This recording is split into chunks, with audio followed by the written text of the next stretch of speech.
اللہ رب العالمین سال بھر کے اندر اپنے مومن بندوں کے لیے، اپنے مسلمان بندوں کے لیے نیکی کے اعتبار سے ایک آفر لاتا ہے جس کو رمضان کا مہینہ کہتے ہیں۔ یہ پورا مہینہ اللہ رب العالمین کی رحمت کا مہینہ ہے، اس کے فضل اور فیضان کا مہینہ ہے کہ رمضان کے مہینے میں اللہ رب العالمین بندوں کو کثرت سے معاف کرتا ہے اور کثرت سے نوازتا ہے۔ اس رمضان کے مہینے کو پا لینے کے بعد اگر مومن اور مسلمان غفلت کا شکار رہے اور اس مہینے سے فائدہ نہ اٹھائے جیسا کہ اس سے فائدہ اٹھانے کا حق ہے، تو اس سے زیادہ بدنصیب کوئی اور نہیں ہو سکتا ہے۔ حدیث میں ہے کعب بن عجرۃ رضی اللہ تعالیٰ عنہ قال قال رسول اللہ صلی اللہ علیہ وسلم احضر المنبر فحضرنا فلما ارتقى درجة قال آمین فلما ارتقى الدرجة الثانية قال آمین فلما ارتقى الدرجة الثالثة قال آمین فلما نزل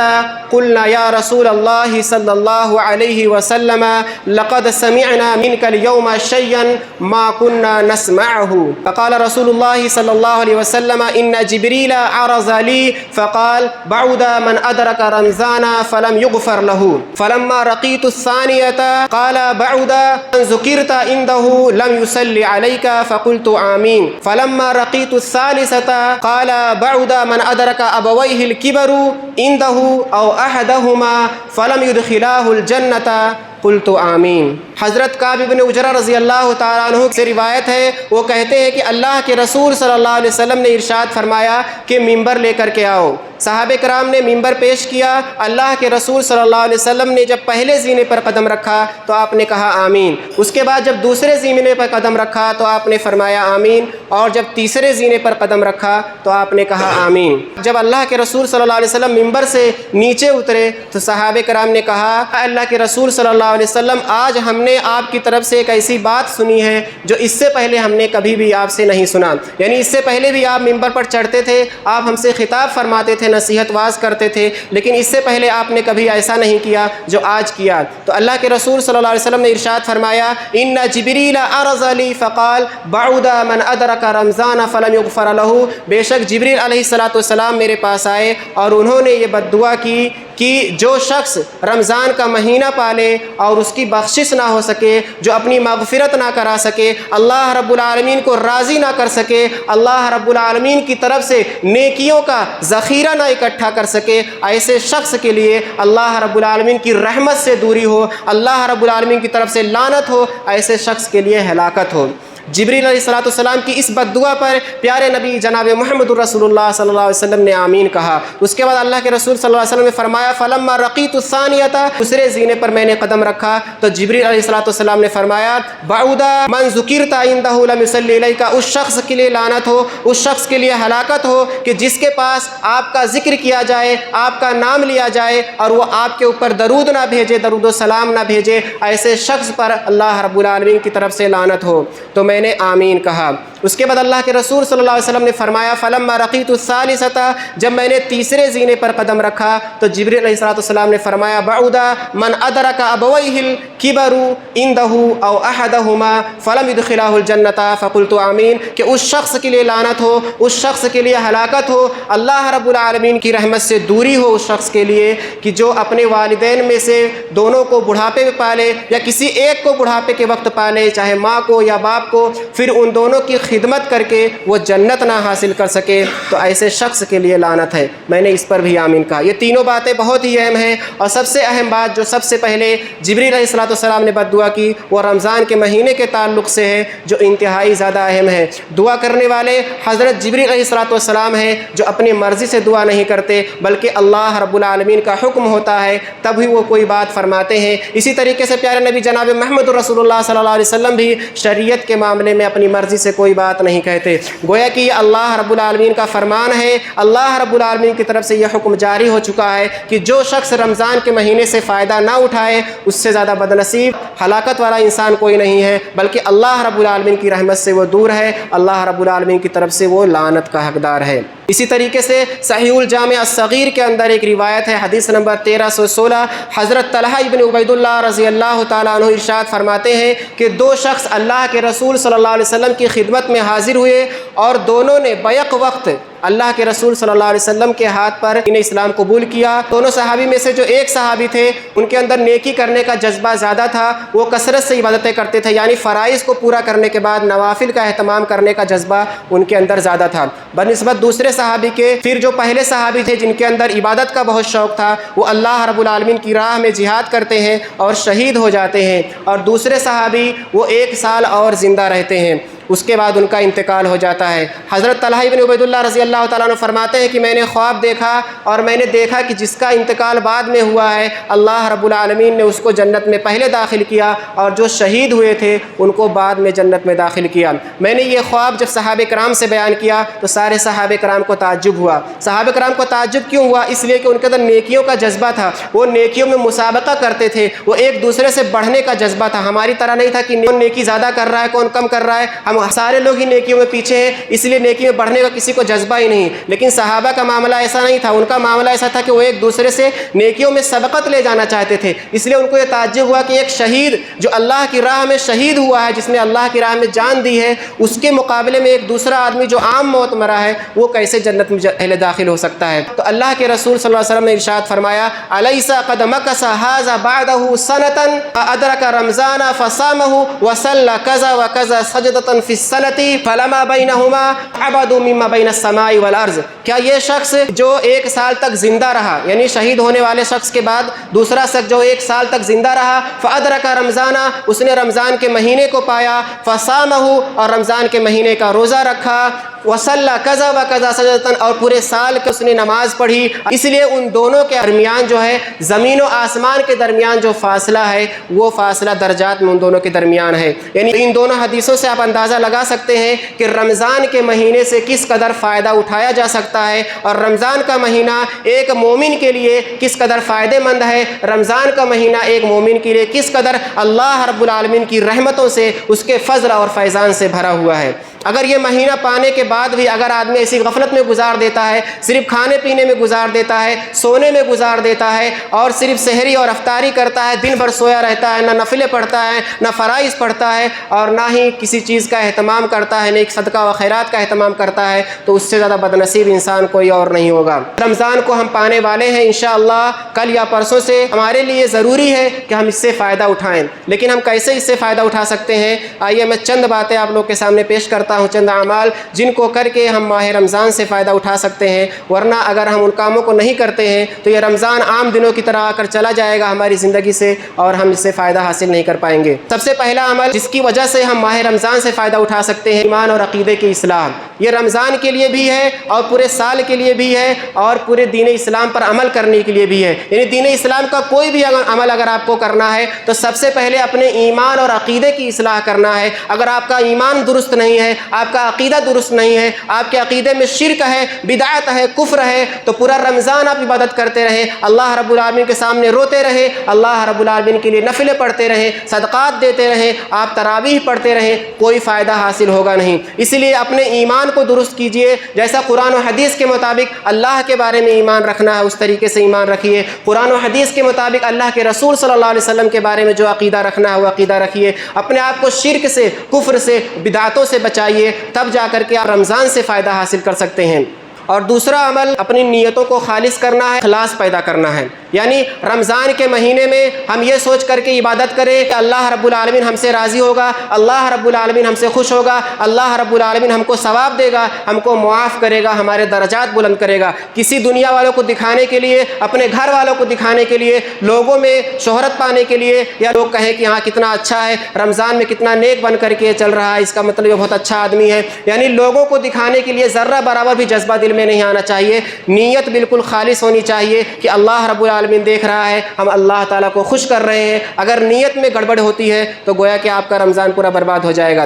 اسی لیے اللہ کے رسول صلی اللہ علیہ وسلم نے ارشاد فرمایا من صام رمضان ایمانا واحتسابا غفر له ما تقدم من ذنبه۔ یہ دونوں شرطیں اللہ کے رسول صلی اللہ علیہ وسلم نے پہلے لگا دی ہے کہ جس نے رمضان کے روزے کو ایمان کی حالت میں رکھا۔ بہت سارے لوگ آتے ہیں، کافر لوگ کہتے ہیں ہم تمہارے رمضان کے روزے رکھتے ہیں، تو کیا فائدہ روزہ رکھ کے؟ روزہ ایسا رکھنے سے کوئی مطلب نہیں ہے جب تک آپ کے اندر ایمان نہیں ہے۔ بہت سارے لوگ مزاروں پر جاتے ہیں، وہاں سجدہ کرتے ہیں، وہاں جا کر کے نذر و نیاز کرتے ہیں، وہ بھی روزہ رکھتے ہیں، تو ان کا روزہ رکھنے کا کوئی فائدہ نہیں۔ اللہ رب العالمین کو ایسے روزے کی کوئی ضرورت نہیں۔ اگر آپ شرک کر رہے ہیں، آپ کفر کر رہے ہیں، غیروں کے سامنے سجدہ کر رہے ہیں، غیروں کے نام کی نذر و نیاز دے رہے ہیں، غیروں کو راضی کر رہے ہیں، تو پھر روزہ رکھ کے کیا فائدہ؟ رمضان میں نیک بننے کا کیا فائدہ؟ اللہ کو یہ نہیں مطلوب ہے۔ اس لیے اللہ کے رسول نے پہلی شرط لگائی کہ ایمان کی حالت میں جو رمضان کے روزے رکھتا ہے، اور دوسری شرط وہ احتساباً جو ثواب کی امید رکھتے ہوئے روزہ رکھتا ہے، یعنی کسی کو دکھانے کے لیے نہیں، کسی کو خوش کرنے کے لیے نہیں کہ لوگ کہیں بہت اچھا انسان ہے، بہت اچھا مسلمان ہے، ایسا کچھ بھی جذبہ اس کے دل میں نہیں آتا ہے۔ بس صرف اور صرف وہ یہ چاہتا کہ میرا اللہ خوش ہو جائے، میرا اللہ مجھ سے راضی ہو جائے، اللہ مجھے معاف کر دے، میرے درجات کو بلند کر دے اور مجھے جنت عطا فرما دے، تو بس اسی نیت سے وہ روزہ رکھے کہ گناہ جو پچھلے سب معاف کر دیتا ہے اللہ رب العالمین۔ اس کے بعد تیسرا عمل جو ہے، آدمی کوئی بھی عمل کرے رمضان کے مہینے میں یا سال بھر، وہ اللہ کے رسول صلی اللہ علیہ وسلم کے طریقے پر کریں۔ یہ بھی ضروری ہے، اگر رمضان سے آپ فائدہ اٹھانا چاہتے ہیں تو نبی صلی اللہ علیہ وسلم کے طریقے پر ہی آپ کو عمل کرنا ہوگا۔ آپ نماز پڑھیں تو اللہ کے رسول صلی اللہ علیہ وسلم کے طریقے پر پڑھیں، آپ روزہ رکھیں تو رسول صلی اللہ علیہ وسلم کے طریقے پر رکھیں، تراویح پڑھیں تو اللہ کے رسول صلی اللہ علیہ وسلم کے طریقے پر پڑھیں، قرآن کی تلاوت کریں، صدقہ و خیرات دیں۔ گویا کہ کوئی بھی نیکی ہو، آپ کوئی بھی نیکی کرنے سے پہلے نبی صلی اللہ علیہ وسلم کا طریقہ جانیں کہ اللہ کے رسول کیسے ان کاموں کو انجام دیتے تھے، اسی کے مطابق کریں۔ کسی پیر، کسی بزرگ، کسی امام کے طریقے کو فالو کرنے کی کوئی ضرورت نہیں ہے، بلکہ جو بھی اللہ کے رسول صلی اللہ علیہ وسلم کے طریقے کے مطابق بتاتا ہے اسی طریقے پر اگر آپ عمل کریں گے تو رمضان سے فائدہ اٹھا سکتے ہیں۔ چوتھا عمل یہ ہے کہ آپ توبہ و استغفار کر لیں، یعنی رمضان میں داخل ہونے سے پہلے ہی اللہ رب العالمین کے سامنے رو کر، گڑ گڑا کر اس سے معافی مانگ لیں، تنہائی میں اس سے کہہ دیں کہ اللہ تعالیٰ سال بھر میں نے جو گناہ کیا ہے، میں نے زنا کی، چوری کیا، شراب پیا یا کوئی بھی گناہ کیا، میں نے 5 وقت کی نمازیں نہیں پڑھی، میں نے صدقہ و خیرات نہیں کیا، مجھ سے بہت ساری خطائیں ہوئیں، میں فلمیں دیکھتا رہا، گانا سنتا رہا، یہ سارے گناہوں سے میں توبہ کرتا ہوں، سچے دل سے توبہ کرتا ہوں۔ اور سچے دل سے توبہ کرنے کا مطلب کیا ہے؟ سچے دل سے توبہ کرنے کا مطلب یہ کہ دل میں یہ ارادہ ہے کہ آئندہ نہیں کروں گا۔ اگر آپ کے دل میں یہ ارادہ ہے کہ رمضان بھر میں ٹھیک رہوں گا، رمضان بعد پھر ویسا ہی ہو جاؤں گا، تو اس کا مطلب آپ نے توبہ سچی نہیں کی ہے۔ آپ کے دل میں یہ کھوٹ باقی ہے کہ رمضان بھر شریف بن کے رہتا ہوں، جیسے سب لوگ ہیں تو میں بھی شریف رہتا ہوں، اس کے بعد جیسے عید کا چاند نظر آئے گا اس کے بعد پھر اپنی روش پر آ جاؤں گا۔ اگر آپ کی نیت ابھی سے ایسی ہے تو یہ توبہ قبول نہیں ہوگی۔ اس لیے اللہ رب العالمین نے ارشاد فرمایا، یا ایھا الذین آمنوا توبوا الی اللہ توبۃ نصوحا، کہ اے لوگوں جو ایمان لائے ہو تم خالص توبہ اللہ رب العالمین سے کرو۔ اور خالص توبہ کی یہی شرط ہے کہ سب سے پہلے اپنے گناہ کو آدمی چھوڑ دے، اور اس کے بعد دوسرا پختہ ارادہ کر لے کہ آئندہ اس گناہ کی طرف نہیں پلٹوں گا، اور تیسری شرط یہ ہے کہ آدمی اس گناہ سے رو رو کے اللہ رب العالمین سے معافی مانگ لے۔ پانچواں عمل یہ ہے کہ اللہ رب العالمین کے لیے 5 وقت کی نمازوں کا وہ پابند ہو جائے، اس لیے کہ روزے سے زیادہ ضروری ہے نمازوں کا پابند ہونا۔ روزہ یہ صرف رمضان کے مہینے میں فرض ہے، سال میں 1 مرتبہ فرض ہے، اور نماز جو ہے وہ زندگی بھر کے لیے فرض ہے، کسی بھی حال میں معاف نہیں ہے۔ جنگ کی حالت ہو تب بھی معاف نہیں ہے، آپ بیمار ہیں تب بھی معاف نہیں ہے، کوئی پریشانی ہے، کتنا غم، آپ کے باپ کا انتقال ہو گیا، ماں کا انتقال ہو گیا، کتنا بھی بڑا غم آ جائے، نماز معاف نہیں ہے۔ تو سوچ سکتے ہیں کہ نماز یہ روزے سے زیادہ ضروری ہے، اور توحید کے بعد یہ سب سے بڑی بنیاد ہے۔ اس لیے آپ روزے کے لیے پابندی کر رہے ہیں اور نماز سے ہی غافل ہیں اور نماز میں غفلت کا شکار ہیں، تو گویا کہ آپ رمضان سے فائدہ اصل میں اٹھا نہیں رہے ہیں، یا رمضان آپ کے دل کو بدل نہیں رہا ہے، اور رمضان آپ کے لیے فائدہ مند ثابت نہیں ہو رہا ہے۔ اس لیے اپنے آپ کو 5 وقت کی نمازوں کو پابند بنائیں۔ اگر فجر کی نماز بھی آپ سے چھوٹ رہی ہے، جو کہ اکثر لوگوں سے چھوٹتی ہے، سارے ہی مسلمانوں سے چھوٹتی، بہت ہی کم اکا دکا لوگ فجر کی نماز پڑھتے ہیں، تو آپ سمجھ لیجئے کہ آپ رمضان سے فائدہ نہیں اٹھا پا رہے ہیں،